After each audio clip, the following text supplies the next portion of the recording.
भारत में जो तरक्की हुई है एमएनसीज और इधर जो है, आई थिंक उस तरक्की का बहुत बड़ा श्रेय ऑफिसर्स, जवान, जेसीओ जो काम कर रहे हैं कहीं भी, मतलब एंड आर्मी जो है एक ऐसा इकोसिस्टम है जो आपको फंडामेंटल लेवल पर इक्विप कर देता है। आर्म फोर्सेस है, उनकी जो बेसिक ट्रेनिंग है जो कि कुछ 3-4 स्तंभ के ऊपर आधारित है।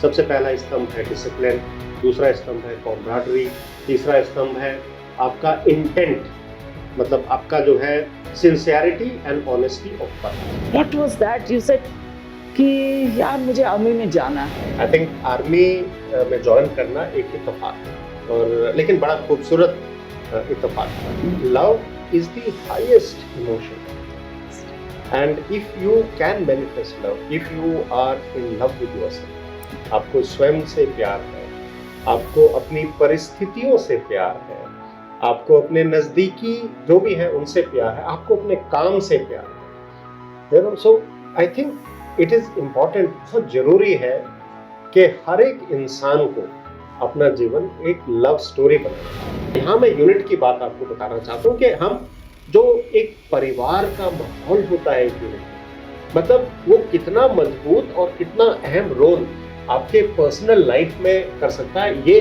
वाकया मैं इसलिए आपको बताना चाहता हूँ। और स्पेशली गोरखा राइफल, और स्पेशली गोरखा राइफल। तो वो जितने भी मैंने स्टोरी, जितनी भी कहानी रामायण और भारत में, वो सब कहानी मुझको याद है, और सिर्फ मेरे नाना की। आई थिंक मेरे जीवन की जो बुनियाद है, आई थिंक वो सही मायनों में मेरे नानी के प्यार और मेरे नाना जी ने जो ये चीजें डाली मेरे अंदर, वो तो फौज आपको इस तरह से ट्रेन कर देती है विभाग कि हर एक परिस्थिति में आपकी डिसीजन मेकिंग जो एबिलिटी होती है वो बिल्कुल immediately you come to correct decision, because they say your plan is the first casualty in a war, because war is dynamic. आप दुश्मन कैसे कर रहा है, क्या कर रहा है, उसके ऊपर तो आपको कंट्रोल नहीं है।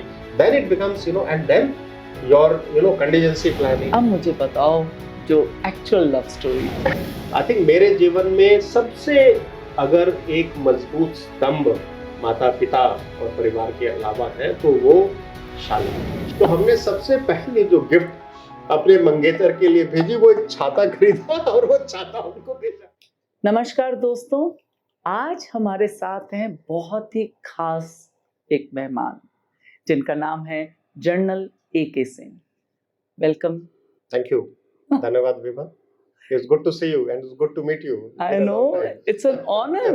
It's an honor कि आपसे बातचीत हो रही है आज। It's an honor कि मैं सबको आगे प्रेजेंट कर रही हूँ आपकी जिंदगानी के बारे में। सो दोस्तों, आपको जान के खुशी होगी कि जनरल AK सिंह को बहुत अवार्ड्स मिले, और वो एक ऐसे रेयर ऑफिसर है जिसको हर रैंक में अवार्ड मिला है।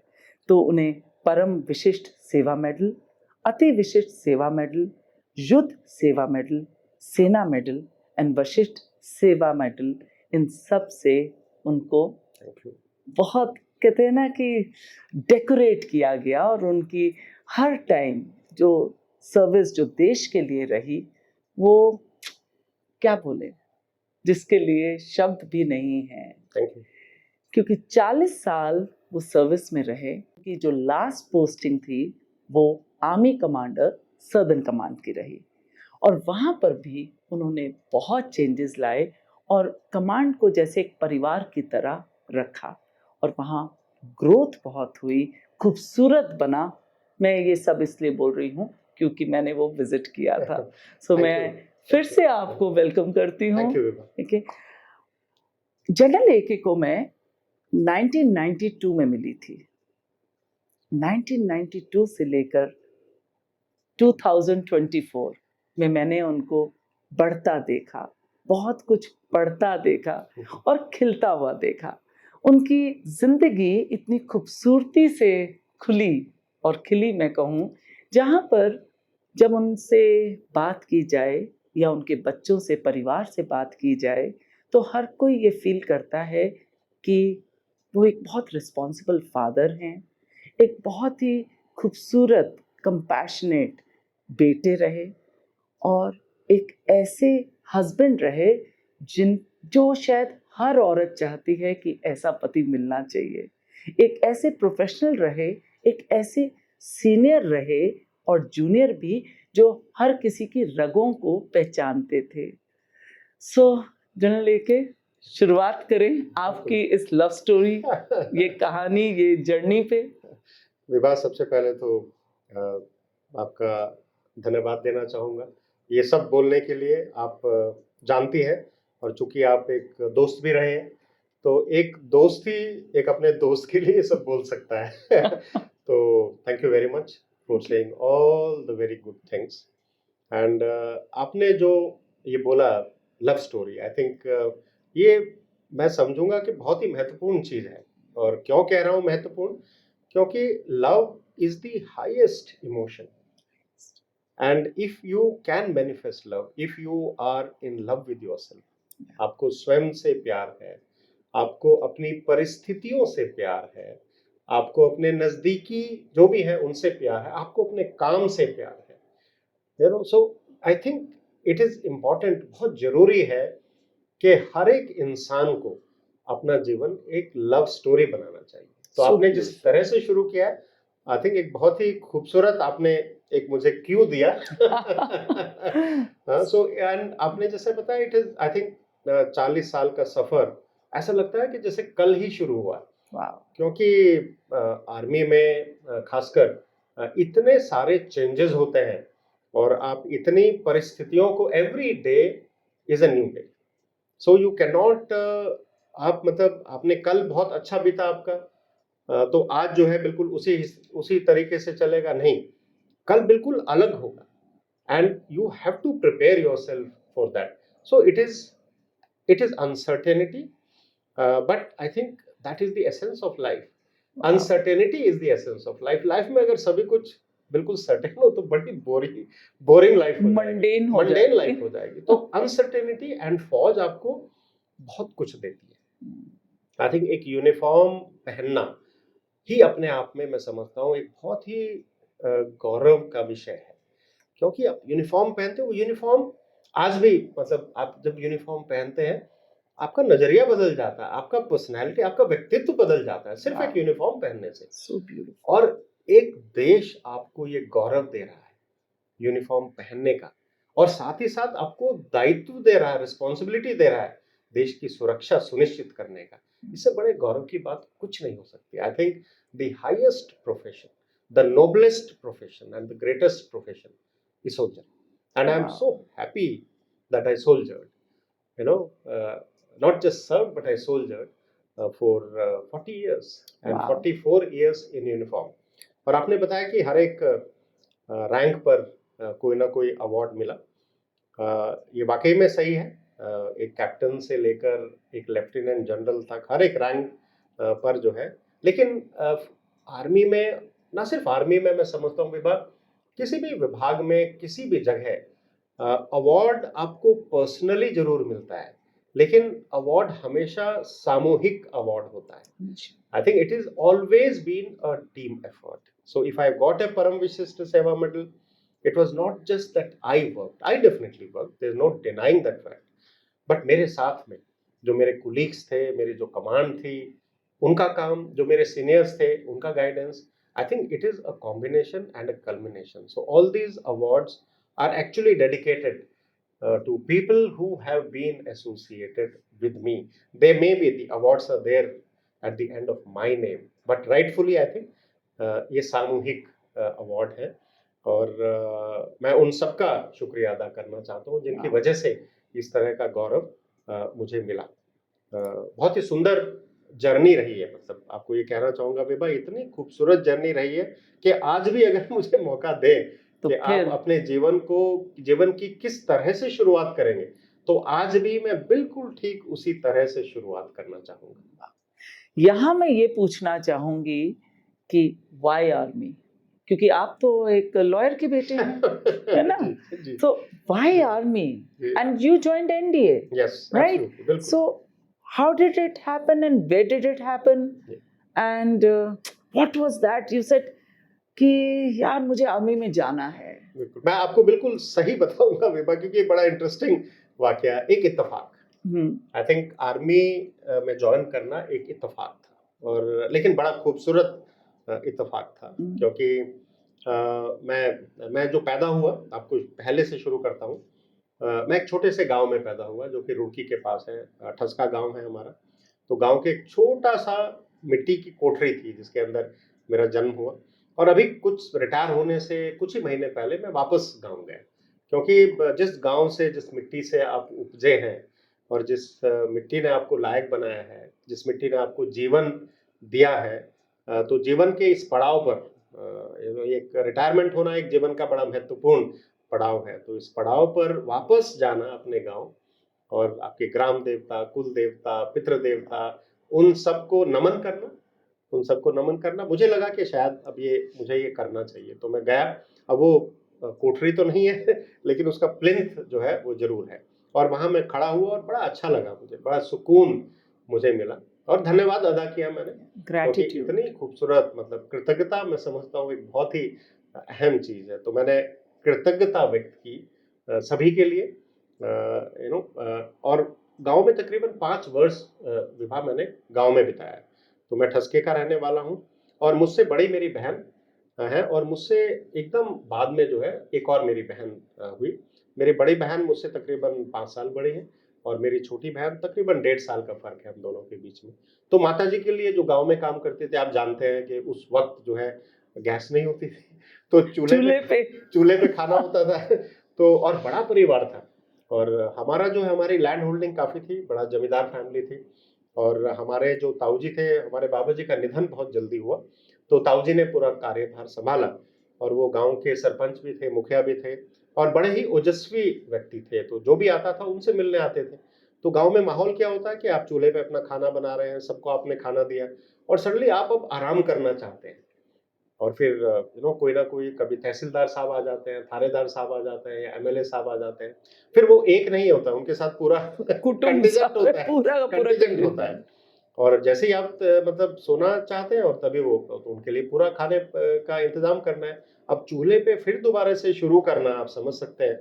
तो आई थिंक कहीं ना कहीं शायद मेरी माताजी को ये लगा कि इस तरह का जो काम है, तो उसमें 3 बच्चों की देखभाल करना उनके लिए शायद एक बड़ा चैलेंज हो जाएगा। और वो अपने माता पिता की इकलौती संतान है, इकलौती बेटी है। और नानी को बड़ा उत्साह था, तो जब बच्चे हुए, तो बिकॉज हम लोग भी काफी शादी के, हमारे माता पिता की शादी के काफी समय के बाद, तकरीबन 12-14 साल के बाद में मेरी बड़ी बहन का जन्म हुआ।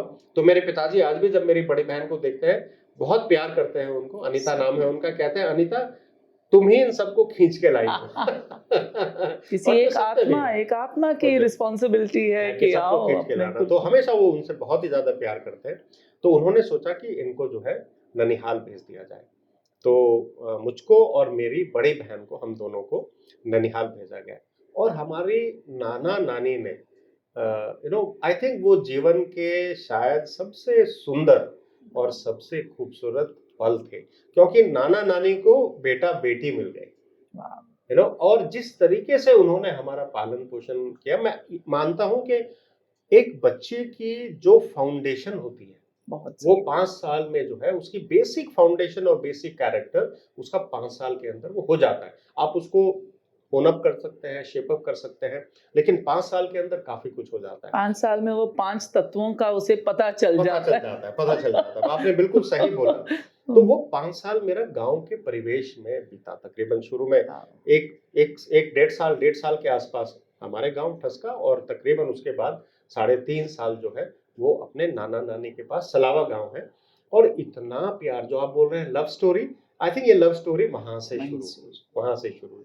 जिस तरह से नाना नानी ने प्यार किया, आई थिंक उन्होंने प्यार का जो मतलब होता है, प्यार का आयाम क्या होता है, मतलब मैं तो समझता हूँ प्यार का आयाम ही नहीं होता है, वो हमने नाना नानी से सीखा। और एक और आपके जो आवाज है उसमें एक रोमांच वो झलक रहा है, जिंदगी से रोमांस। ट्रू, है ना? यू हैव, कि बिल्कुल आपने इट सही इज बोला। इट्स समथिंग लाइक कि वो जो हम शब्दों से कहते हैं ना, every word has a sound and a sense, और फिर एक एसेंस।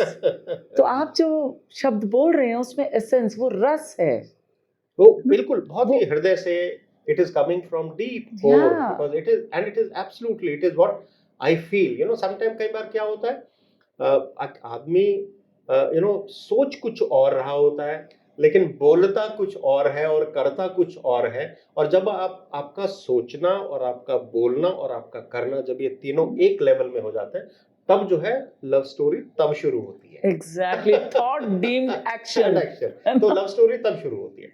और मेरा बाद में बहुत रुझान हुआ। आप स्वयं स्पिरिचुअलिटी से, अध्यात्म से बहुत गहरे तौर से जुड़े हुए हैं, और मेरा जो जर्नी है, स्पिरिचुअल जर्नी, शायद मुझे लगता है वो वहां से, मेरे सलावा गांव से शुरू हुई। हमारे जो नाना जी थे, बहुत ही प्रखर व्यक्तित्व के, टॉल, हैंडसम, सरपंच नहीं थे, लेकिन सभी लोग उनको मुखिया बोलते थे। कहीं कोई दिक्कत है तो वो जाके उसको रिजॉल्व कर, कंट्रोल से ज्यादा कमांड था। कमांड था। और कमांड क्या, कमांड आप जब कर सकते हैं जब आपके पास में नॉलेज और कॉम्पिटेंस। उनके पास में नॉलेज और कॉम्पिटेंस दोनों चीजें। एम्पावरमेंट की बात, तो बचपन से वो एम्पावरमेंट का आपको शायद वो आई थिंक वो सीख जो है, वो सीख उनको देखा कैसे जो है, बगैर किसी अपॉइंटमेंट, बगैर किसी ओहदे के, एक किसी व्यक्ति को इतनी, मतलब इतनी आदर सत्कार मिल रहा है, क्योंकि उनकी नॉलेज, दो चीजें मैं आपके साथ शेयर करना चाहूंगा अपने बचपन की। बाद में हमने अपना रामायण और महाभारत के सीरियल, तो सब उस वक्त टीवी में सब, मतलब सब कुछ शांत हो जाता था, पूरे भारत, चाय भी पहले बना के रख लेते थे, सब जो है उसको देखते थे। तो जितनी भी मैंने स्टोरी, जितनी भी कहानी रामायण और महाभारत में, वो सब कहानी मुझको याद थी, और सिर्फ मेरे नाना की वजह से। सारी कहानी, मतलब हमें कहानी सुनाने का उनका ये था कि भाई कहानी सुना के हमें सुलाना है, तो सभी कहानी हमने उनसे सीखी। तो आई थिंक मेरे जीवन की जो बुनियाद है, आई थिंक वो सही मायनों में मेरे नानी के प्यार और मेरे नाना जी ने जो ये चीजें डाली मेरे अंदर, वो। और क्यों हुआ ये सब, इसका भी मैं आपको एक कारण बताता हूँ। जब मैंने बोला कि माता जी को काम में बहुत ज्यादा बिजी रहते थे, तो क्या था, तो ये सब बहुएं काम कर रही हैं, तो उस वक्त सास ने अपना काम करने के बताने के बाद वो अब आराम कर रही हैं। अब बहुओं का जैसे ही काम खत्म हुआ है तो उनका उठने का समय हो गया है। अब अगर सासू माँ उठी हुई है तो बहुओं का तो सवाल नहीं उठता कि आप सो जाइए दोबारा। तो अब वो क्या करें, तो हमारे जो माता जी थे और उनकी जो हमारी जो ताई जी थी, वो दोनों बिल्कुल बहन की तरह थी। तो उन्होंने सोचा कि सबसे अच्छा है कि रामचरितमानस पढ़ते हैं। तो जब मैं शायद गर्भ में था, तो शायद मेरी माता ने कंप्लीटली रामचरितमानस पढ़ा। And I think it is I think वो सब जो सीख है, वो जो और मुझे आज लगता है कि वो जो सीख आपको शायद तभी आपको मिल गई। यस, उस चीज का आभास शायद मुझे काफी बाद में हुआ होगा, बट वो बीज जो है वो वहां डल गया। अब आपके सवाल पे आता हूँ कि फौज कैसे ज्वाइन की। तो उसके बाद जो है हमारी कुछ ऐसे डिसीजंस होते हैं जो बहुत ही महत्वपूर्ण डिसीजन होते हैं, मतलब who have a very strategic implication. तो कहीं ना कहीं ये सब हालात को देखते हुए हमारी माताजी ने हमारे पिताजी को बोला कि देखिए, आप वकालत करते हैं, आप रुड़की जा रहे हैं, रुड़की से रोज आना जाना हो रहा है आपका तकरीबन 12-14 किलोमीटर, आप रुड़की में क्यों नहीं घर बनाते हैं। तो रुड़की में घर बनाया, और फिर हम सब रुड़की आए। तो हमारे एक भाई साहब थे, कजिन थे, वो रहते थे, उनका बड़ा मन था फौज ज्वाइन करने का, लेकिन वो फौज में उनका सिलेक्शन नहीं हो पाया। जब उन्होंने मुझको देखा, उन्हें लगा कि शायद, क्योंकि आदमी जो भी कुछ करना चाहता है, अगर वो स्वयं नहीं कर पाता, वो चाहता है कि शायद किसी दूसरे के थ्रू वो जीवन जिए, कोई अपना हो कि भाई तू कर। बिल्कुल बिल्कुल। तो उन्हें शायद ऐसा लगा कि ये कर पाएगा। स्टडीज में मैं अच्छा था, लेकिन फौज में जाने का बिल्कुल विचार नहीं था। हमारे परिवार में कोई फौज से नहीं है, मैं पहला व्यक्ति हूँ जिसने फौज ज्वाइन की। तो बिल्कुल नहीं था, पढ़ाई में अच्छा था। और आप जानते हैं रुड़की में यूनिवर्सिटी ऑफ रुड़की, आज तो IIT रुड़की है, और IIT रुड़की अभी आई थिंक कुछ दिनों, आज ही मैं एक व्हाट्सएप मैसेज देख रहा था कि हमने जो है यूके को ओवरटेक कर लिया as far as the technical innovations and knowledge is concerned. And two IITs which have been at the forefront, one is IIT Kanpur and the second is IIT Roorkee. So that Roorkee, तो सबका ये विचार था कि भाई university जो है वो एग्जाम क्रैक करके बेटा जो है इंजीनियर बनेगा, ठीक है। लेकिन उधर भाई जी का कुछ और विचार था। तो वो NDA का फॉर्म आया, उन्होंने उसको मेरे से भरवाया और पिताजी ने जमा किया, हम NDA में सेलेक्ट हो गए। और NDA में एक बार सिलेक्शन होने के बाद मुझे लगा अब हो गया, अब हो गया, बिकॉज एक बार आप किसी कॉम्पिटिटिव एग्जाम में जाते हैं तो मुझे लगा कि अब तो बस फौज ही है हमारे लिए। तो मुझे दिल लेके एक ये भी चीज़ लगी कि वो जो शुरुआत से एक शांति का माहौल, एक जी। मोहब्बत का माहौल, जी, जी, एक विश्वास का, एक इंटेग्रिटी, क्योंकि मुझे हाईएस्ट फॉर्म एक integrity, loyalty, you know, sharing, वो आपने देखा ना। बचपन में जो बच्चा देखता है और पलता है, जी। वो कहीं उसके रह जाता है। आपने इतनी अहम है ना? बात की है विभा, इतनी अहम बात की है, क्योंकि आजकल न्यूक्लियर फैमिली हो गई है। और उस वक्त हमारे समय में वहाँ हमारे गांव में ठसके में भी पूरा संयुक्त परिवार था, और सलावा में तो हम तकरीबन जब गर्मियों की छुट्टियां होती थी तो, और गर्मियों की छुट्टियां हमने पूरी वहीं बिताई हैं, तो वहाँ तो हम बच्चे तकरीबन 25-30 बच्चे हो जाते थे। तो वो केयरिंग, शेयरिंग, प्यार, ये सब जो आप कह रहे हैं, तो वही चीज तो उस एक तरह, परिपक्वता आई है। हाँ, परिपक्व हो हाँ, जाते हैं। बिल्कुल। आप जो है मतलब आपकी you are able to, now you are empowered to face any situation.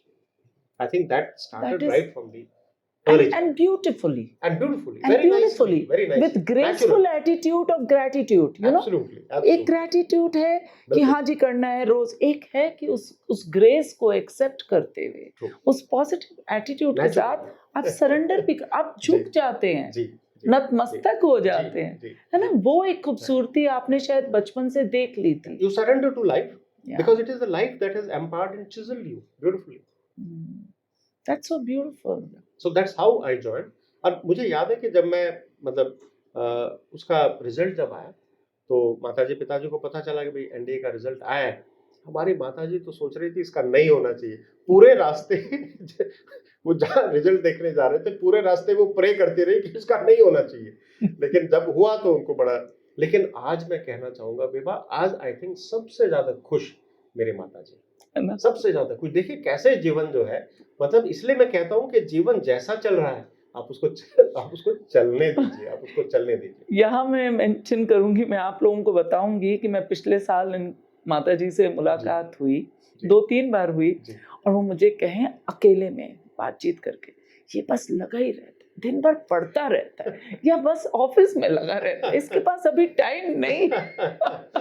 बस बहुत अपने में, इसने अपना खाना भी सादा कर लिया, इसने सब कुछ अपना सादा। सो माँ देख रही होती है ना। सो वो, और एक खूबसूरती से मैंने आपको देखा है कि वो कहते हैं कि एक पेड़ की जड़ें बहुत जरूरी हैं ना, वो ट्री ऑफ लाइफ बनते देखा है।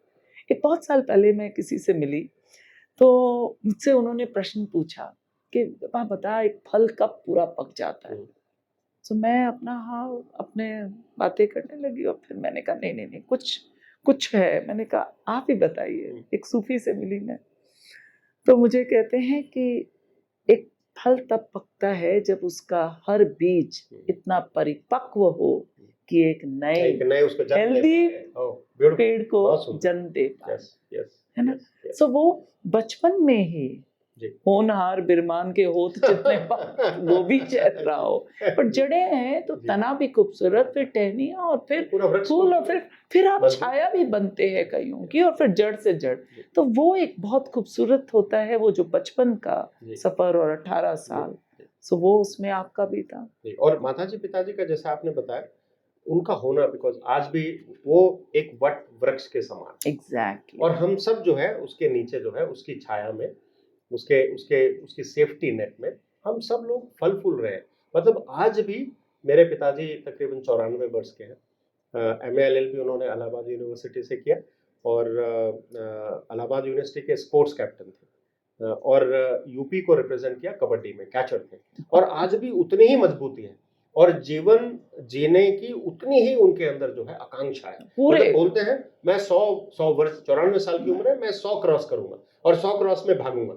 मतलब 100 क्रॉस करता हूं तो भागूंगा। मतलब ये उनका जीवन जीने का फलसफा है। जो जैसे आप बोलते हैं कि वो जो शुरू में जो बीज मिला, मतलब मेरे पिताजी को देखना ही शायद अपने आप में एक मैनेजमेंट लेसन के जीवन जीने का क्या, बिकॉज उन्होंने अपने जीवन में, वो वकील थे, कभी उन्होंने किसी भी अपने क्लाइंट से कभी पैसा मांगा नहीं कभी। हाँ, जो उन्होंने दे दिया वो उन्होंने स्वीकार कर लिया। ये भी एक खुशनसीबी है, ये भी एक खुशनसीबी है। है। उसी का शायद जो है फल मिल रहा है कि परिवार पूरा फल फूल रहा है पूरा। और माता जी के अंदर तो इतना, वो 86 वर्ष की है और नाम उनका कृष्णा देवी है, क्योंकि जन्माष्टमी के दिन उनका जो है जन्म हुआ, तो उनका नाम कृष्णा देवी रखा है। तो वो वाकई में कृष्णा देवी है। अब उन्होंने लड्डू गोपाल बिठाए हैं, उसकी पूरी सेवा करती है और तकरीबन पिछले कई सालों से मेरे साथ रह रहे हैं। तो जितना मतलब एक आर्मी कमांडर आप हैं, लेकिन जब आप घर आते हैं ना, जब आप घर आते हैं तो तब आप एक बच्चे हैं, एक अपने माँ बाप के लिए बच्चे। आपको वैसा ही आपको ट्रीट किया जाता है, उसी तरीके से, जिस तरह से वो आशीर्वाद देती है, जिस तरीके से वो प्यार उड़ेलती है। अगर मैंने एक रोटी कम खा ली, वो किचन में पहुंच जाएगी, किचन में पहुंच। आप देखिए मतलब कितना अब इस उम्र में आपको जब इतना प्यार और इतनी मोहब्बत मिले, तो मतलब जीवन में फिर सब अपने आप स्वयं हो जाता है। सब कुछ स्वयं हो जाता है। सो एनडीए का सफर और फिर आईएमए में वो कौन सी 3 वैल्यूज आपने वहां से सीखी, जब आपकी पिपिंग सेरेमनी हुई और आप, एक होता है कि हाँ, I mean a proud officer, now you have stepped into that the reality world so of military service, but वो जो एक एनडीए और आईएमए का जो सफर होता है, उसमें कौन सी चीजें आपको आपने उस बहुत बचपन में क्या? बहुत अच्छा आपने सवाल पूछा। सबसे पहले तो मैं कृतज्ञता व्यक्त करना चाहूंगा। आई थिंक आज जो मैं हूँ is all because of that training. वो जो नेशनल डिफेंस अकेडमी, राष्ट्रीय रक्षा अकादमी में, इंडियन मिलिट्री एकेडमी में जो आपको ट्रेन किया जाता है, वो ट्रेनिंग आज भी आपको सस्टेन कर रही है। और आपने बिल्कुल सही पूछा कि क्या चीजें, अगर मैं 3 चीजें बोलूंगा, आई थिंक सबसे पहले तो discipline. I think it is the most important thing. अगर आपके जीवन में, और वो सिर्फ आर्मी में नहीं, कि जीवन के किसी भी उसमें आप जो है, किसी भी आयाम में अगर आपके साथ डिसिप्लिन है, आप हमेशा सफलता आपको 100% मिलेगी। तो discipline is one. And second important thing is camaraderie. I think camaraderie is so important, because आप बहुत मुश्किल, मतलब एनडीए की ट्रेनिंग आसान नहीं है। It is one of the toughest training, one of the toughest training. आप उस ट्रेनिंग को आज हम जाते हैं, सबसे खूबसूरत जगह जो पूरे दुनिया में हमें कहीं लगती है तो national defence academy Kharagpur. I think उससे खूबसूरत जगह कोई नहीं है ना, इंडियन मिलिट्री एकेडमी उससे खूबसूरत। बिकॉज इतना पसीना आपका, आज जो हरे भरे वृक्ष देखते हैं हमको लगता है कि हम जुड़े हुए हैं उससे, हमारे पसीने से जो है उनकी जो है ग्रोथ हुई है। तो आपको, और जैसे ही आप पहुंचते हैं आप ट्रांसपोर्ट हो जाते हैं, बिल्कुल ट्रांसपोर्ट हो जाते हैं। तो discipline is one and camaraderie is the another thing. And the third thing, I think what gets inculcated in you is the sincerity and honesty. I think this is so important. Anything that you do, if you are sincere and if you are honest, I think that is all. So if you have these 3 pillars, if you have the discipline with you, and if you have the camaraderie with you, and if whatever you do, if you do with your heart and soul, with complete sincerity and honesty of purpose, I think then there is nothing which you cannot achieve in this world. So you mean to say that intent matters? Absolutely, the intent is the most important. The most important thing. And you know, the quality of that intent cannot be for only selfish purpose. No. The intent has to be profound. It should be able to the larger picture. The larger picture has to be. How can I make the difference? Absolutely. How can I make a difference? फौज में आप देखते हैं विभा, मतलब आप तो स्वयं अच्छी तरह से जानते हैं। आज आप भारत में कहीं भी देख लीजिए, आप किसी भी कैंटोनमेंट में जाइए, it is like a different world. Everything runs smoothly in a cantonment. Why? It runs smoothly only because anybody who's there, the head, you know, he just picks up from where his predecessor has left, और वो वहां से शुरू करता है उसको, और बेहतर जो किया हुआ है उसको कंसोलिडेट किया जाता है, और कैसे बेहतर कर सकते हैं। सबके अंदर ये भावना रहती है कि कैसे मैं स्टेशन को, अपने काम को, अपने इस चीज को कैसे बेहतर करूं। और आर्मी की आई थिंक तरक्की और इन कैंटोनमेंट्स जो भी हो रहा है, वो आई थिंक ये आपने जो बताया, ये सबसे एक और बहुत खूबसूरत चीज मैंने नोट की है, वो क्लियर हायरार्की है। बिल्कुल आई थिंक इसे एक कैप्टन को बताया तो उसको, कैप्टन को पता है कि उसने क्या करना है, कहाँ रेकी करनी, कहाँ के, मेजर का अपना काम है, कर्नल का, तो वो एक clear hierarchy and accountability. So these are all जो आप बोल रहे हैं, these are all very important management principles. और आज जो मॉडर्न मैनेजमेंट है उसकी जो नींव है और उसके जो फंडामेंटल प्रिंसिपल्स हैं, 100% वो fundamental principles have been taken from the armed forces, 100%, with a common vision Yes. An And and goal, yes, yes. यहाँ पे धावा बोल. Once you're making a plan. Yeah. So you get all the information, you get all the inputs, and that is the time when you are formulating. जब आप बना रहे हैं, तजवीज़ बना रहे हैं अपनी, तब आप कुछ भी बोलिए. लेकिन एक बार जब प्लान बन गई है कि ये है अभी प्लान, तब फिर आप उसके अंदर जो है, फिर आप अपनी तरफ से, मतलब अगर धावा दाहिने से हो रहा है तो बाएं से कोई प्रश्न नहीं उठता. हाँ, एक बार शुरू हो जाती है लड़ाई, because they say your plan is the first casualty in a war. Because war is dynamic. अब दुश्मन कैसे कर रहा है, क्या कर रहा है, उसके ऊपर तो आपको कंट्रोल नहीं है. Then it becomes, and then your contingency planning. Yeah. So plan B, plan B, plan C. That's where it kicks in, and that's where you have to take that into account when you make a plan. You cannot just go by that plan. You have to have your contingency planning. What is the plan B? If that happens, how are you going to do this? Plan C, plan D. That is how army ticks. And that's why probably in the best of the MNCs and the best of the companies, the army officers, they are doing such extremely well. In fact, आप They're देखिए, so organized. absolutely, Bharat में जो तरक्की हुई है MNCs और इधर जो है, I think उस तरक्की का बहुत बड़ा श्रेय ऑफिसर्स, जवान, जेसीओ जो काम कर रहे हैं कहीं भी, मतलब. एंड आर्मी जो है एक ऐसा इकोसिस्टम है जो आपको फंडामेंटल लेवल पर इक्विप कर देता है हर एक. उसके बाद आप किसी भी क्षेत्र में आप मार नहीं खा सकते. कहना चाह रहा हूँ कि जो आर्मी है या आर्म फोर्सेस है, उनकी जो बेसिक ट्रेनिंग है, जो कि कुछ 3-4 स्तंभ के ऊपर आधारित है. सबसे पहला स्तंभ है डिसिप्लिन, दूसरा स्तंभ है कॉमराडरी, तीसरा स्तंभ है आपका इंटेंट, मतलब आपका जो है sincerity and honesty of purpose. अगर ये 3 चीजें हैं आपके पास में, और मैनेजमेंट प्रिंसिपल्स, एसओपीज, मतलब फौज में, आर्मी में कोई भी आप कार्य कर रहे हैं, there is a standard operating procedure, SOP. और ऐसा नहीं है कि एसओपी जो है it is the base line, and once you have this base line then you can keep working on that particular base line. तो आज के तारीख में भारत में भी अगर मल्टीनेशनल कंपनीज और सिविल में बहुत अच्छा काम हो रहा है, तो फौज से काफी ऑफिसर्स जो रिटायर हुए हैं, उन सब ने एमएनसी ज्वाइन किया, काफी ने एमएनसी ज्वाइन किया, और उनका भी एक कंट्रीब्यूशन भारत के विकास में बहुत ज्यादा अहम है. वाह. सो ये तो एक वो डिसिप्लिन, हार्ड कोर डिसिप्लिन की बात हो गई. वाह. अब मुझे बताओ जो एक्चुअल लव स्टोरी थी जब आप शालिनी से मिले, शालू जिसे हम प्यार से शालू कहते थे, जब हम शालिनी से मिले जी. तो विभा, मैं मतलब जाऊंगा, यंग ऑफिसर थे, और सबसे पहले मैंने जो यूनिट ज्वाइन की, तो हमारी यूनिट जम्मू कश्मीर में थी, और मैं पहली बार छुट्टी आया तो रुड़की में, और ये हमारे जो भाई साहब हैं, इन्होंने हमारे जीवन में एक बड़ा ही अहम रोल अदा किया है. तो फौज में भेजने का रोल वो भी इनका था. और इन्होंने फिर पीसीएस ज्वाइन किया, पीसीएस जुडिशरी, और उत्तर प्रदेश में ये देहरादून में तैनात थे as a chief judicial magistrate. CJM साहब थे किशोर कुमार पुंडीर जी, और इन्होंने ये परिचित थे, यशपाल सिंह पुंडीर हमारे जो ससुर जी हैं उनसे परिचित थे, और वो जानते थे कि इनकी एक बेटी है. तो कहीं ना कहीं उन्होंने और हमारे भाभी, आई थिंक उन दोनों का ये प्लान था कि भाई ये बिल्कुल ठीक मैच है, ठीक है. तो हमें बुलाया गया. हमें इस बात की जरा सी भी भनक नहीं थी कि इस तरह का कुछ होने वाला है.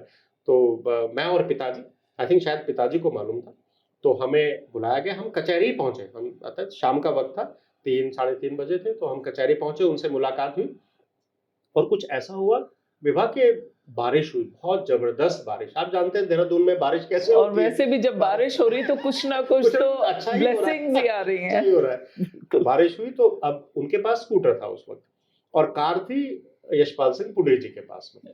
तो तय ये हुआ कि भाई वो पुंडीर साहब की गाड़ी में स्कूटर छोड़ देते हैं, पुंडीर साहब की गाड़ी पुंडीर साहब छोड़ देंगे. तो बैठ गए. तो वहां पहली बार शायद पुंडीर साहब ने हमें देखा और जो उन्हें शायद अच्छा लगा अच्छा लगा, तो वहां तकरीबन ये बात तय हो गई. तो उन्होंने हमें छोड़ा, तो पुंडीर साहब और उन्होंने बोला कि भाई हम परिवार के साथ में अब आ रहे हैं, ठीक है. तो वो शालू, तो दैट इज, आप पूछ रहे थे कि पहली बार कब देखा, तो परिवार में. और शालू को इस बात का बिल्कुल भी इल्म नहीं था कि उनको कहाँ ले, बल्कि वो शायद बाद में जब मैंने पूछा तो वो आना नहीं चाहती थी, आई थिंक कुछ काम था, बट उनको बोला गया नहीं नहीं थोड़ी देर जाएंगे, और वो आपको याद कर रहे थे इसलिए आपको बुलाया जा रहा है. तो हमारे पिताजी, हमारे और माताजी और शालू, ये 3 जो है वहाँ घर पर आए, और मुझे अच्छी तरह से याद है, भाभी, आप जानते हैं भाभी और देवर का रिश्ता जो है एक बड़ा खूबसूरत सा होता है। खूबसूरत रिश्ता होता है। तो भाभी हमारे बड़े मजाक करने वाली थी, बोला ऐसे, बोलो सब जगह तो क्या होता है कि बहू जो है या होने वाली लड़की जो है चाय लेके आती है, इसे आज रीत उल्टी है, आज चाय लेके आ पाओगे। अरे वाह। तो मुझे याद है पहली बार चाय लेके मैं आया और मैंने सिंपल अपना और शायद कमांडो विंग के बाद गया था, कमांडो ट्रेनिंग करने के बाद में। तो कमांडो ट्रेनिंग करने के बाद आपका हुलिया बिल्कुल बदल जाता है, बिल्कुल you look famish though you are very powerful, but बिल्कुल आपका हुलिया बदल जाता है। तो कमांडो विंग के बाल बिल्कुल एकदम क्रॉप्ड हेयर, आपका रंग बिल्कुल ऐसा, और आपका शेप साइज बिल्कुल अलग डिफरेंट। तो आपको यू नो, और तब पहुंचा और कुर्ता पजामा मैंने पहना हुआ था, तो मैंने सबको चाय दिखा दी, बातचीत हुई। उसके बाद उन्होंने हमें देखा, वो वापस गए। तो हमारी माताजी ने शालू से पूछा कि वो लड़का कैसा लगा, ऐसे बोला कोई लड़का कैसा था, कहने लगी वो नौकर। तो ऐसा हमारा तो ऐसा हमारा जो है, ऐसा हमारा परिचय हुआ सबसे पहले। तब तक शालू को कुछ नहीं बताया गया, तो फैमिली ने पास कर दिया, हो गई बात अभी। और उसके बाद शायद वो मेरे ख्याल से घर आए, उन्होंने अपना आपस में इनकी बातचीत हुई और इन्होंने तकरीबन परिवार, दोनों परिवारों ने तय कर दिया। अब बात थी शालू के बाद। तो अब वो जल्दी से चाहते थे कि भाई इस पे जो है एक ऑफिशियल मोहर लग जाए। तो रिश्ते पे ऑफिशियल मोहर लगती है जब एंगेजमेंट हो जाए या रिंग सेरेमनी हो जाए। तो अगली बार जब मैं छुट्टी पर आया, तो तब जो है, तब तक हमारे भाई साहब की पोस्टिंग हो गई देहरादून से ऋषिकेश। अब यही सूत्रधार थे। तो अभी वो उन्होंने ये बता, कि शालू को नहीं मालूम है, मुझे तब तक बता दिया गया था कि भाई ये है। और हमारी तरफ से हमने भी ओके बोल दिया था, और तब तक हमें कुछ नहीं मालूम था वो क्या उम्र है और क्या कितना पढ़े हैं क्या है। तो हमें बोला गया कि भाई उधर जाना है और आज रिंग सेरेमनी है। लेकिन शालू को रिंग सेरेमनी के नाम पे नहीं जो है बोला गया, उनको बोला गया पिकनिक के लिए जा रहे हैं। तो उनका घर जो है, सीजेएम साहब का जो घर था, घर और ऑफिस एक ही था। तो और बिल्कुल गंगा बराज जो है उधर बराज के किनारे था, बड़ा बहुत ही सुंदर जगह, मुझे अभी भी याद है। और पीछे बड़े सारे पेड़ थे, वहां हम गए, बैठे। और उसके बाद में जो है हमारी माताजी ने रिंग पहनाई। That was the first time, पहली बार जब शालू को पता लगा कि ये मामला तो कुछ और है। And she obviously she started crying, because at that age it's a very huge happening and huge this thing. तो उसके बाद जो है फिर हमें भाभी, अब वहां अगेन भाभी का रोल आया। तो भाभी ने बोला कि भाई देखो ऐसा करो कि आप दोनों मिल लो, कम से कम आप दोनों को तो आपस में थोड़ा वाकफियत होनी चाहिए। तो हम दोनों को पहली बार कहाँ मिले हम विभा, ये भी एक बड़ी विचित्र बात है, सीजेएम साहब के ऑफिस में। बिकॉज ऑफिस और रेजिडेंस एक था। अब वहाँ बाकी सब तो all relations and everybody was there, तो एकांत तो सिर्फ ऑफिस में था। तो सीजेएम साहब के ऑफिस में हमारी अदालत में हमारी पहली मुलाकात अदालत में हुई, अदालत में हुई। तो वहाँ शालू को मैंने बड़े अच्छे से, मैंने कहा आप शांत हो जाइए, और सबसे पहले आई थिंक सवाल मैंने यही पूछा, भाई हमारी तरफ से तो कोई तकलीफ नहीं है। ठीक है। And I think in a short period of time I think we hit off well, and she was I think sort of all right with the entire thing. So that's where we spoke, there. I think it was something like yes, it was done in this manner, but I think we saw and she also saw, so it was possibly that was love at first sight, but in a CJM court. in a CJM court.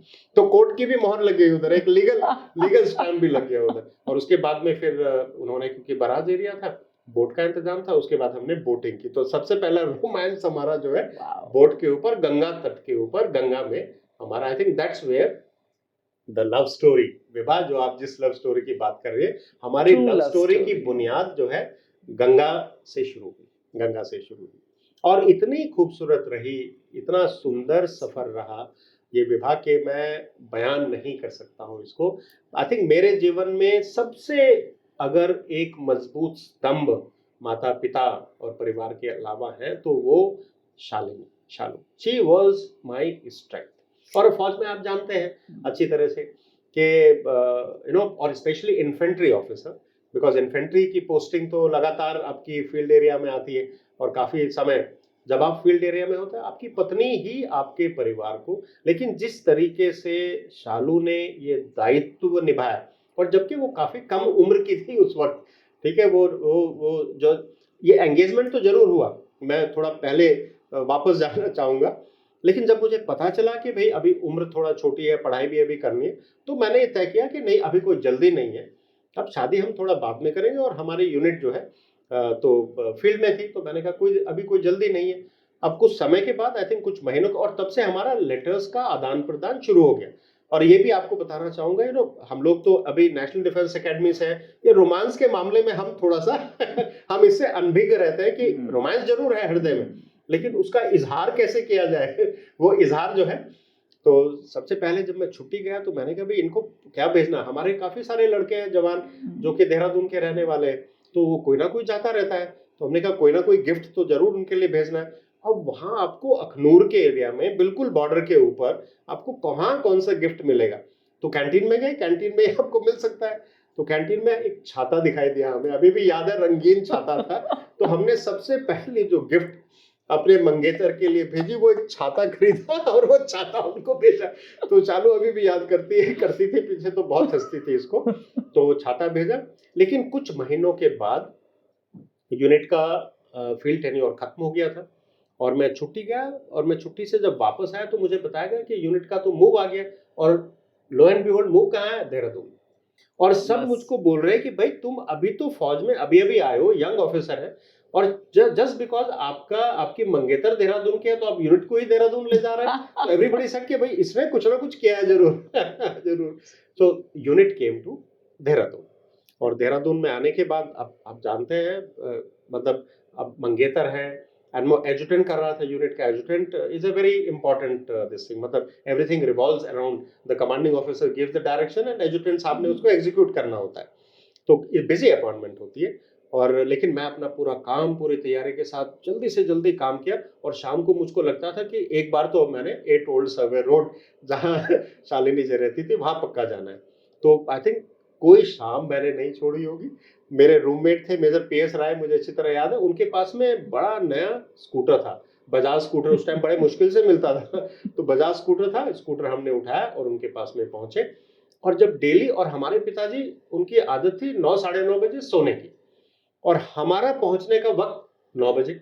अब पिताजी, उनके होने वाले दामाद हैं, पिताजी के लिए भी बड़ी एक अजीब जो है परिस्थिति, वो जाने के लिए भी नहीं बोल सकते, और वहां उनका सोने का वक्त हो रहा है। बाद में मुझे भी एहसास हुआ कि भाई ये थोड़ा मुश्किल है। और आई थिंक कुछ महीने के बाद मुझे लगा कि मैं एक इन्फेंट्री ऑफिसर हूँ, यूनिट अभी पीस स्टेशन में आई है, और पीस स्टेशन के बाद में फील्ड जाएगी, तो बेहतर इसी में है कि शादी कर ली जाए।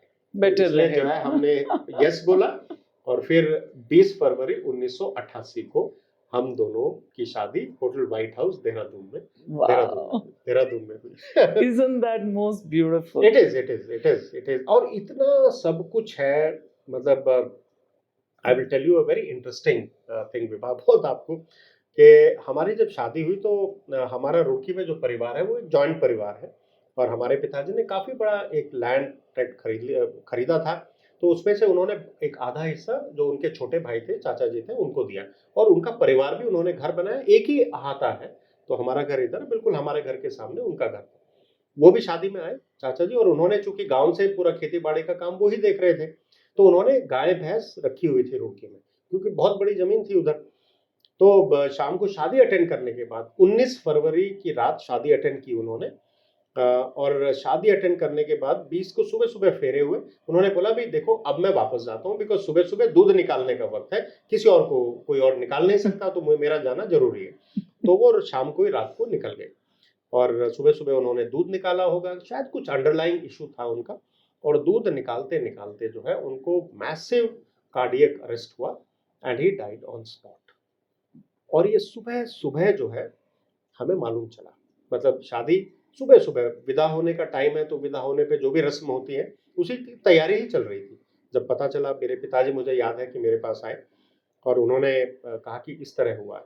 तो फौज आपको इस तरह से ट्रेन कर देती है विभाग, कि हर एक परिस्थिति में आपकी डिसीजन मेकिंग जो एबिलिटी होती है वो बिल्कुल immediately you come to correct decision. So I told, I said पिताजी, आई थिंक बारात को तो इमिडिएटली वापस चले जाना चाहिए, आप बारात को ले जाएं, और जो रिसेप्शन है शाम को उसको आप कैंसिल कर दीजिए। और तीसरा, इस हालात में और इस अवस्था में मुझे और शालू को वहां होना तो जायज नहीं होगा, वो ठीक नहीं होगा। बिकॉज सभी लोग, एक डेथ हुई है उसी आंगन में, नई बहू आई है, तो लोग तरह तरह की बातें करेंगे और शालू के लिए वो भी ठीक नहीं होगा. It may not be the best start. तो आई सेड मेरी यूनिट, और मेरी यूनिट उधर थी और सभी ने मैरिज अटेंड की थी, तो मैंने कहा आप मेरी बिल्कुल चिंता मत करिए, मैं यूनिट में चले जाऊंगा. और यहाँ मैं यूनिट की बात आपको बताना चाहता हूँ कि हम जो एक परिवार का माहौल होता है एक यूनिट में, मतलब वो कितना मजबूत और कितना अहम रोल आपके पर्सनल लाइफ में कर सकता है, ये वाकया मैं इसलिए आपको बताना चाहता हूँ. और स्पेशली गोरखा राइफल्स, और specially Gorkha rifles. 7-Eleven Gorkha rifles. I absolutely endorse. सारी दुनिया एक जगह, गोरखा राइफल्स एक जगह. सो सुबह जब पता चला तो विदा करते हुए और कोई नहीं था, सिर्फ मैं और शालू, और वो पूरा फूलों से लदी हुई गाड़ी मैं चलाना जानता था पर बहुत अच्छी तरह से नहीं. तो पिताजी ने, उनके एक जानने वाले थे, वो हमको ड्राइव करके गए. और तब मोबाइल तो होता नहीं था. अब ये बात बतानी है यूनिट में कि भाई हम यूनिट में आ रहे हैं.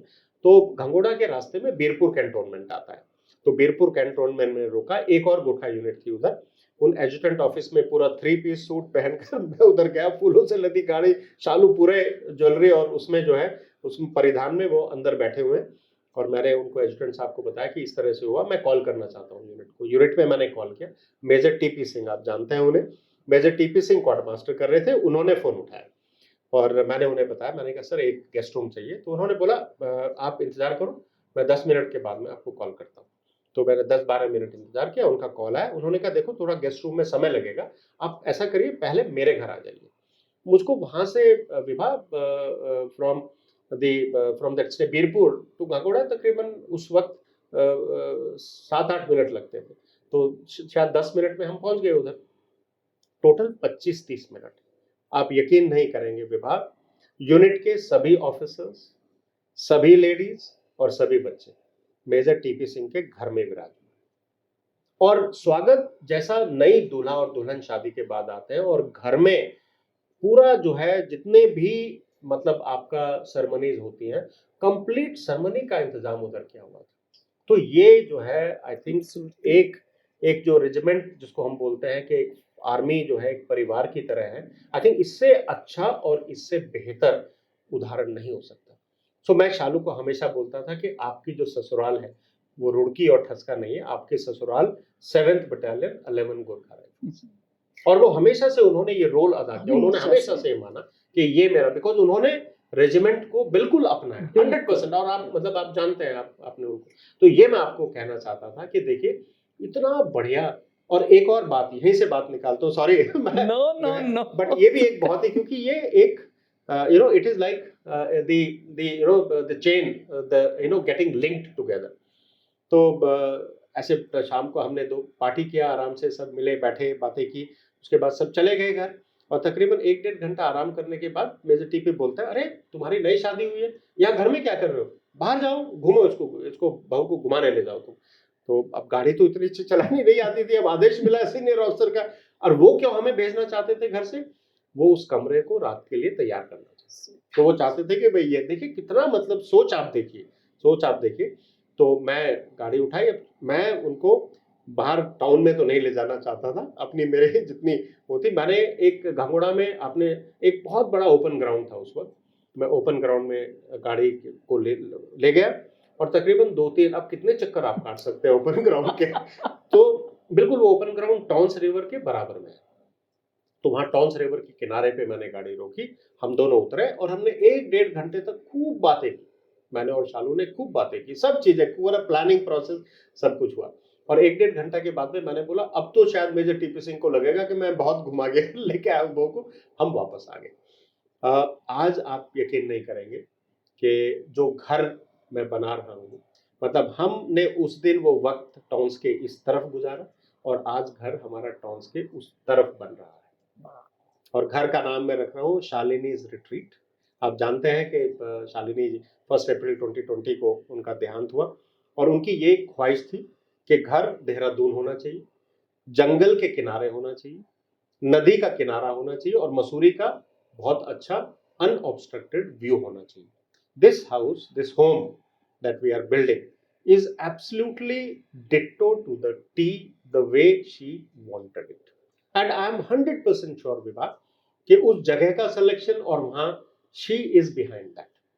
She we may have lost her in form, okay, but she continues to live in spirit, and not even outside us but within us, so today I say हमारा यहाँ concept है शिव और शक्ति का.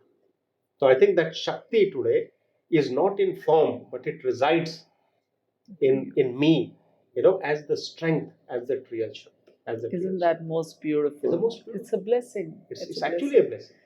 So यहाँ मैं बताना चाहूँगी कि शालिनी बहुत ही खूबसूरत एक ऐसी लेडी वाइफ जिसे हम आमी में बोलते हैं, जिन्होंने पूरे एक जो रेजिमेंट और लेडीज को एकदम बांधा हुआ था.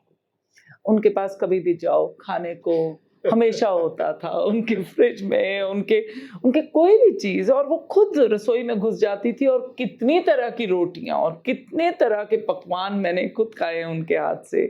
और हमेशा एक स्माइल, उनमें एक ग्रिट थी, एक करेज और एक पॉजिटिव एटीट्यूड, और बहुत पॉजेसिव भी थी शालिनी. बिल्कुल. मैंने शालिनी को बहुत नज़दीकी से देखा, शायद क्योंकि शायद मैं महसूस करती हूँ मुलाकात जो भी हुई जितनी भी हुई, लेकिन एक बहुत खूबसूरत सा आदान प्रदान हुआ बातों का और फीलिंग्स का. और शालिनी के जब एक तकलीफ आई, रीनल फेलियर हुआ, तब एक एक एक एक अलग सा टाइम था. और फिर आप में दोनों ने या पूरे परिवार ने उस चीज़ को कैसे एक्सेप्ट किया, वो भी एक स्टोरी रही. बिल्कुल बिल्कुल. आई थिंक बहुत जरूरी अहम स्टोरी है. बहुत बहुत ज़रूरी स्टोरी है. और ऐसा भी कहा जाता है कि अगर किसी आदमी की पहचान करनी हो उसके कैरेक्टर की, तो तब जब उसके पास बहुत पैसा आ जाए, और तब जब उसके जो साथी है उसको कोई बीमारी आ जाए. और एक औरत की पहचान है जब आदमी अभी जितना भी कमाता है उसमें वो अपना कुटुंब कैसे रखती है, अपने आदमी को इज्जत देते हुए, इज्जत से. ये एक दो चीज़ें बहुत इम्पोर्टेंट मानी जाती है, राइट. सो वो जो बीमारी का टाइम आया, राइट, और फिर आप दोनों की जर्नी आफ्टर द शॉक, एक शॉक का टाइम होता है ना जी. और उस शॉक से जब आप लोग स्पिरिचुअलिटी की तरफ बढ़े, अलग अलग कोर्सेज किए, मुझे याद है कि रेकी, प्राणिक और आर्ट ऑफ लिविंग भी, और ये सारा ईशा में भी आप गए, और आप दोनों एक दूसरे से और परिवार से, बेटा बेटी, जिस तरह से आप लोग एक दूसरे को पकड़ लिए थे, वो एक खूबसूरत एक कहानी थी. बिल्कुल. मैं उससे थोड़ा पहले, मतलब मैंने जैसे बोला कि एक रेजिमेंटल लेडी, आई थिंक शुरू से दो तीन चीजें उन्होंने बिल्कुल बांध के रखी. एक के परिवार को इकट्ठा रखना है, और दूसरा उनका जो रोल है एक ऑफिशियल, इसमें एक रेजिमेंट में एक यूनिट का जो है, बिकॉज लेडीज का रोल बड़ा क्लियर डिफाइंड रोल है. बहुत अहम रोल है. तो उन्होंने अपने रोल को सही तरीके से पहचाना, और उस रोल में मतलब उन्होंने लेश मात्र भी कमी नहीं होने दी. मतलब उन्होंने अपने बहुत ज्यादा पूरे अपनी कंप्लीट समझ से, पूरे फोकस के साथ, पूरे डिटर्मिनेशन के साथ वो रोल उन्होंने अदा किया. She wanted to play. She knew कि भाई my husband is competent, he would reach a place. I think right from that very early time she had this inkling. तो हमेशा एक पत्नी का रहता है कि पति एक किसी लेवल पे पहुंचे, बिकॉज उसमें उनको खुशी मिलती है. तो और एक कम उम्र में दोनों बच्चे, मतलब मेरे शादी के तकरीबन we were married on 20th of February 88, and Ashu was born in January 1989. So within about a year plus, Ashu was born, and within 1 year and 8 months, the second Sanjana was born. Sanjana was born. तो दोनों छोटे बच्चों को संभालना, अपने दायित्वों का निर्वाह करना, और सब परिवार को पूरा इकट्ठा रखना, ठीक है. और अपना, I think this was amazing. She was a pure soul, और अपना जो भी काम करते थे पूरा दिल से करते थे. और सबसे अच्छी बात जो उनकी थी, वो हमेशा से स्पष्ट बोलते थे. सीधी बात करते हैं, कोई क्लियर कट कम्युनिकेशन, बिल्कुल क्लियर कट कम्युनिकेशन। उन्होंने कभी जो है किसी इधर बात को उधर घुमाया नहीं, फिराया नहीं, मतलब बिल्कुल एकदम सीधे टू द पॉइंट बात करते हैं, सीधी सीधे टू द बात। पॉइंट बात। चले भाई किसी को अच्छा लगे या किसी को बुरा लगे, जो उनको लगता था वो उन्होंने अपना स्पष्ट बात कहनी है। बाकी उनकी स्माइल बता देती थी। जी जी, and That always was the smiling, whatever may be the always, circumstances. always. And उनका जो एक बॉन्ड था यूनिट के साथ, आप जानते हैं 711 जीआर के साथ और हमारे जवानों के साथ में, हाँ। वो बॉन्ड बहुत ही स्पेशल बॉन्ड था।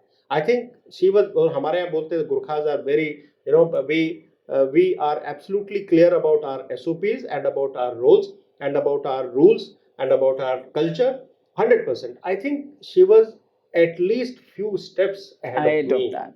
as far as few steps ahead of me in that. Oh. मतलब she would not, you know, absolutely, मतलब she was to the core. Yes. मतलब क्या करना है, कैसे करना है, किस तरीके से करना है, उनको पूरा जो है, और उनका एक आत्मीयता थी उनकी बहुत And गहरी very आत्मीयता। considerate Very about considerate. everybody. Very considerate है ना? Very considerate. मतलब सहायक, जैसे मैं कुछ काम कर रहा हूँ रात को, अब वो, आप जानते हैं कि हमारे यहाँ सहायक जो है, मतलब they own you, they own you, मतलब हमारे वो own you, मतलब they dictate terms to you. Exactly. अब वो नहीं जाएगा जब तक मैं नहीं सोऊंगा, हम्म। और उनको बड़ा बुरा लगता है, अरे नहीं इसका सोने का वक्त हो गया है। तो कभी कभी आके उठती थी, बोलते थे इनको क्यों नहीं भेजा। मैंने कहा मैंने नहीं तो बोला, मैं मेरी तरफ से कि क्यों नहीं गए, तो उसको बोला जाता था कि आप जाइए, अगर साहब को कोई जरूरत होगी मैं दे दूंगी, पानी दो होगा, कुछ होगा मैं करा दूंगी, आप जाइए। That is how she was very मतलब she was full of empathy when she was dealing with the Jawans, with the shows, with the unit. She was full of empathy, and I think the way she sort of सभी से एक साथ मिलना, जितने भी ladies थे सबको, मतलब you know, to reach out to everybody, you know, to be there through thick and thin, you know, that was, and in senior positions, how to keep the flock together. I think this was one of her best quality. she it is not that she just said, ऐसा नहीं कि सिर्फ उन्होंने बोला, I think उन्होंने करके दिखाया। सबसे बड़ी उनकी महत्वपूर्ण बात थी कि जो काम था उसका बड़ा उत्तरदायित्व वो स्वयं करते थे। जब सब उनको देखते थे कि भाई ये मतलब she is there in that lead role, balance everybody used to just follow. Now I will come to this issue. I think हमारा क्या होता है कि आर्मी में ladies, because they have to do the heavy lifting, मैं कहूँगा कि ladies do the heavy lifting. तो since she is doing the heavy, and especially infantry officers, because most of the time you are not there, आपके बच्चे, मतलब उनका पढ़ाई, उनका लिखाई, उनको पूरा सब संवारना, उनका पालन पोषण करना, ये mostly is done by the lady of the house. She is the one who's sort of doing it. और उन्होंने दोनों बच्चों की अच्छी तरह से देखभाल की। I think कहीं ना कहीं, और ऐसे क्रूशियल समय में हस्बैंड जो है नहीं होता है वो। तो एक समय था जब, जैसे मैं अपनी यूनिट कमांड कर रहा था, जब मैंने यूनिट कमांड की, तो तकरीबन 1 साल में देहरादून में रहा, और उसके बाद यूनिट को त्रेगाम लेकर गए, जहाँ 2-2.25 साल के आप, तो तकरीबन 3 साल से ऊपर मैंने कमांड किया। तो जब यूनिट को लेके गया, और त्रेगाम बड़ा active, counter insurgency, counter terrorist, very active area, daily कोई ना कोई अखबार में भाई आज ये ऑपरेशन हुआ, आज ये हुआ, तो वो उनको चिंता थी हमारी, क्योंकि हम इतने एक्टिव एरिया में हैं, यूनिट की चिंता थी। और बेटा अभिनव वॉज इन 12th और बिटिया संजना वॉज इन 10th, तो उन दोनों को पढ़ाई की दिक्कत, और नाना नानी बिल्कुल नजदीक में, तो बड़ा एक्सप्लोसिव कॉम्बिनेशन हो गया। तो वो अगर बच्चों को, अब फादर इज नॉट देयर, अब बच्चों को, मतलब specially for the son who is there in 12th, it becomes challenging for a mother to handle the son in 12th. I think somewhere the father's requirement is there at that time. I think she was at the forefront. तो वो जब उनको कुछ बोलते थे तो backdoor से उधर नाना नानी को पता चल जाता था, और नाना नानी बोलते थे तुमको पता नहीं है बच्चों को कैसे रखना है, तो she was getting it from all the sides. तो शायद उस वक्त मैं और वो, हमारा क्या था विभा, शादी के बाद में जब भी मैं फील्ड में रहा, I followed and we both followed 1 letter a day. तो every day I would write a letter to her. Every day she would write a letter to me. 1 letter a day. तो मैं उनको एक चिट्ठी लिखता था और वो मुझको चिट्ठी लिखते। और आप जानते हैं उस वक्त कम्युनिकेशन, और स्पेशली फील्ड एरिया में, रिमोट एरिया है, कम्युनिकेशन, रास्ता ऐसा है कि रास्ता रुका हुआ है 4-5 दिन, तो कई बार ऐसा होता था कि 10-15 दिन तक कोई डाक नहीं आती थी। और 10-15 दिन के बाद जब डाक आती है तो जैसे होता है ना, ईश्वर छप्पर फाड़ के देता है, तो मतलब 10-15 चिट्ठियां आपके पास, अब आपको सीक्वेंस नहीं पता कि कौन सी पहले कौन सी दूसरे, उन चिट्ठियों को खोलना, उन चिट्ठियों को क्रमवार लगाना, उन चिट्ठियों को पढ़ना और फिर उनका जवाब देना। I think it was the most beautiful moment. Romantic. All those चिट्ठीज Vibha have been preserved. Wow. All those chittis are there with me. So now, that I have retired and I'll get some time, I intend, going through those letters. I am going through because once you read, जब आप पढ़ेंगे तो वो सब पूरा आपके सामने, वो कंप्लीट चीज आपके सामने जो है जीवंत हो जाती है। जीवंत हो जाता है। तो ये एक ऐसा जो है आर्मी का एक ऐसा आयाम है जिसको बहुत लोग नहीं जानते हैं। आर्मी को फॉर्म एंड शो, डिसिप्लिन, देश प्रेम, बहादुरी, इन सब से सब मतलब जितने भी हम लोग हैं, जितने भी भारत के नागरिक हैं, वो सब चीजों से भली भांति परिचित हैं। लेकिन एक अहम रोल जो आर्मी में महिलाएं अदा करती हैं, आई थिंक मैं उस रोल पर विभा आपको कहना चाहूंगा कि महिलाओं का रोल आर्मी के अंदर, आर्म फोर्सेस के अंदर शायद सबसे ज्यादा अहम रोल है। और हम सब जानते हैं कि हमारे कल्चर में, हमारे संस्कृति में अगर शक्ति जो है वो Shakti is feminine, Shakti is not masculine. So Shiva is not Shakti but Durga and Parvati, that is Shakti. तो और ये चीज मैंने अपनी श्रीमती, अपनी शालिनी के साथ इस चीज को मैंने महसूस किया कि वो शक्ति जो है वो कैसे परिभाषित होती है। लेकिन जो चीज मैं कहना चाहता हूँ कि आर्मी में लेडीज एक बहुत अहम रोल अदा करती हैं, क्योंकि जब हम सब बॉर्डर एरिया के ऊपर तैनात हैं तो अब महिलाएं पूरे परिवार का भरण पोषण, ना सिर्फ हमारे इमीडिएट परिवार का, ना सिर्फ बच्चों का, बल्कि माता पिता का, भाई बहनों का, उस सब का पूरा दायित्व उनके ऊपर होता है। तो इसलिए उन सब का रोल और हमारी जो शक्ति है, आई थिंक वो कहीं ना कहीं एक बहुत ही मजबूत स्तंभ के रूप में, और अगर हम आगे बॉर्डर्स के ऊपर अपना काम बिल्कुल अच्छी तरीके से सुचारू रूप से कर रहे हैं, तो वो तभी कर पाते हैं जब हमारे पीछे हमें इस बात का यकीन है कि हमारी महिलाएं हमारे परिवार का दायित्व बहुत अच्छी तरह से निर्वाह कर रही है। Wow. So this is, I think, the most important. You people are, truly the Shakti behind us, behind us. Isn't that beautiful? आपने शिव शक्ति की बात करी, तो शिव अगर डेफिनेशन है, अवेयरनेस है, तो शक्ति डिफाइनिंग फैक्टर है, कॉन्शियसनेस है, वो एक्शन में ला रही है। तो शिव तो बैठे हैं तो वो हिलाती, वो शक्ति, वो उसको वो ऊर्जा देती है ना, तो वो ऊर्जा है, शक्ति वो स्थिरता में, वो जो Shiva is consciousness and the life in the Shiva. Awareness, consciousness, and that is Shakti is like conscious action. I think वो action वो ला रही है, वो उसमें वो जो फायर एलिमेंट है, पृथ्वी भी है और फायर भी है, दोनों वो जो the stability as well as the दोनों मिल जाते हैं, इतनी खूबसूरती है।